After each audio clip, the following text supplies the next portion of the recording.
Now, you only had to look at the front pages around the country today to see what a horror start the Labor leader had to this campaign. The Liberals surely could not believe their luck that Anthony Albanese could make such a fundamental error on the economy, which is his main area of vulnerability, on the first day out on the campaign trail. And of course, Albanese was keen to move on today. As I quoted the Ramones on day one of the campaign, so here's a Taylor Swift comment for you. My theory is shake it off. Yeah, I have to show you, though, how the ABC's been trying to help him shake it off. On the 7:30 program last night, instead of dissecting this act of self-harm from Albanese, Laura Tingle, with some help from Leigh Sales, gave us a jaundiced piece about Scott Morrison's period as Prime Minister. There was no mention of how the nation has weathered the pandemic better than any other nation.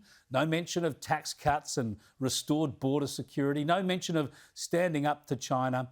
Just a collection of Twitter-level attacks on character grounds and trying to make the Prime Minister a scapegoat for bushfires, pandemic problems and even floods. Have a look. 3 years ago, voters didn't really know Scott Morrison all that well. Ironically, he now levels the same charge at Anthony Albanese. That was it. Back then, the Liberal leader meticulously cultivated the ScoMo image. A central question of the 2022 campaign now is just how tarnished that image may be.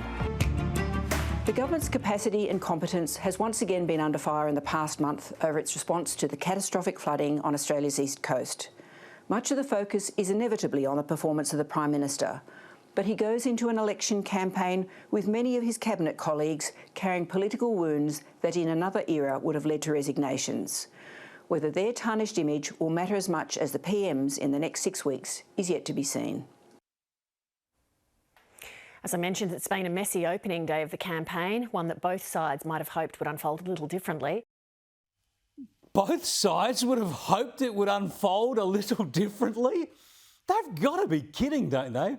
That was the worst day of campaigning for Labor in living memory and the greatest unexpected gift of political good fortune the Liberals have ever seen. Scott Morrison would love that day. He would love yesterday to reoccur every day for the rest of the campaign. Albo will be waking up in a cold sweat from nightmares about this and those questions for at least another 38 nights. And if he doesn't become Prime Minister, he'll be muttering 4% to himself on his deathbed. Yet the ABC says it was a messy day for both sides. Surely they don't even believe this stuff themselves. That's the thing with the ABC. It's so hard to pick the comedy, which is very political, the comedy shows from the serious ones. They share the same politics, I suppose.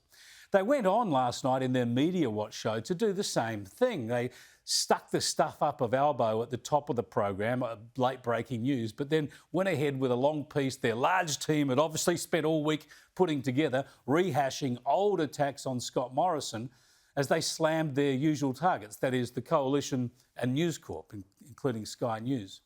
They are as predictable as they are dishonest. It's propaganda paid for by you, paid for by taxpayers.